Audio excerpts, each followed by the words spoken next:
ఇప్పుడు చూడండి సవడం లాగబోతున్నాడు మరి తమ్ముడు. అదిగో 6 తమ్ముడు తమ్ముడు ఏం కదా ఇది వెళ్ళకుండా చూసుకో ఇది ఫస్ట్. సో మీరు చూస్తున్నారు మనో ఫిషింగ్. ఈరోజు మనోళ్ళు బాణాలు పట్టుకొని రెడీగా వచ్చిండ్రు. చూద్దాం. అన్న కూడా అక్కడ రెడీగా ఉన్నాడు. అన్న దొరికినాయి ఏమన్నా? దొరకలేదు. సో తమ్ముళ్ళు ఇప్పుడే సిద్ధపడుతున్నారు. చూద్దాం. ఇది అసలైన ఆయుధం. చూడండి కరెక్ట్గా ఈపు తగిలిస్తూ ఉన్నాడు. చిన్న చేపని ఎరక వేసి పెద్ద చేపలు పట్టడం ఎలాగో చూపిస్తా ఉన్నాడు. చూడండి.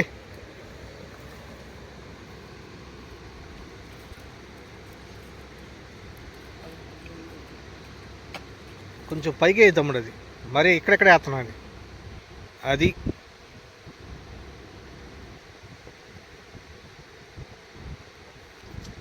సూపర్. సో తమ్ముడు సవడ కోసం ప్రయత్నం చేస్తున్నాడు. ఏదేమైనా ఈరోజు ఒక 5 కేజీలు సవడ పట్టుకెళ్ళిన ప్రయత్నం. చూశారు కదా ఆయుధాలు ఒకదాని తర్వాత ఒకటి.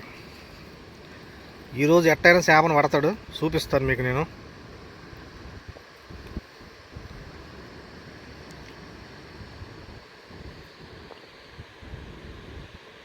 ఓహో ఎలాంటి చేప కొట్టింది చూడండి. అక్కడ నాకు మాత్రం ఒకట్లేదు. ఏం చేస్తున్నాను కూడా.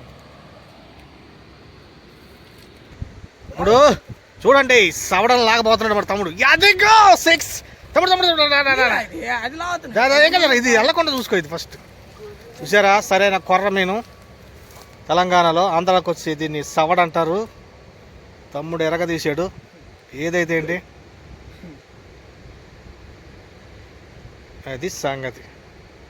జాగ్రత్త తమ్ముడు అది ఎగిరికి వెళ్ళిపోద్ది సవడకున్నా.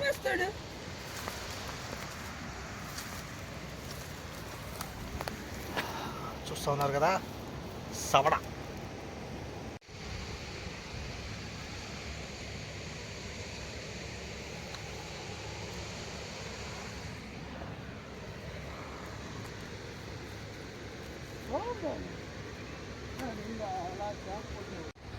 సో మరొకసారి తమ్ముడు వేస్తున్నాడు. చూద్దాం. కొర్రమీను కోసం ఈరోజు వేట సాగుతుంది. సవడల వేట. ఈ గుమ్మంతా కూడా సవడలతో నిండి ఉంది. కాకపోతే బయటికి రావడానికి కొంచెం టైం పడుతుంది. ఎట్లయినా బయటికి లాగేస్తారు మన వాళ్ళు. చూపిస్తాను. మీరు చూస్తూ ఉన్నారు మరొకసారి తమ్ముడు సవడ లాగబోతున్నాడు.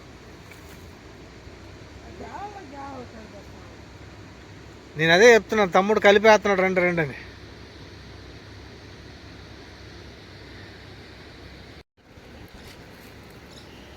సో మీరు చూస్తున్నారు మనోడు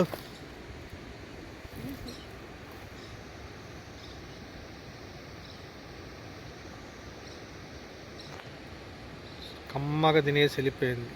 మనోడు ఇంకేం చేయలేక అక్కడ చూస్తున్నాడు.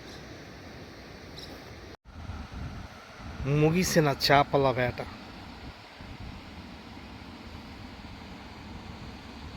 అయిపోయిందండి. క్లోజ్ అయిపోయింది. టైం అయిపోయింది. మన వాళ్ళందరూ సర్దేస్తూ ఉన్నారు. మళ్ళీ ఇది ఎక్కి పైకి రావాలి కదా. సో ఇదొక గుమ్ము అన్నమాట.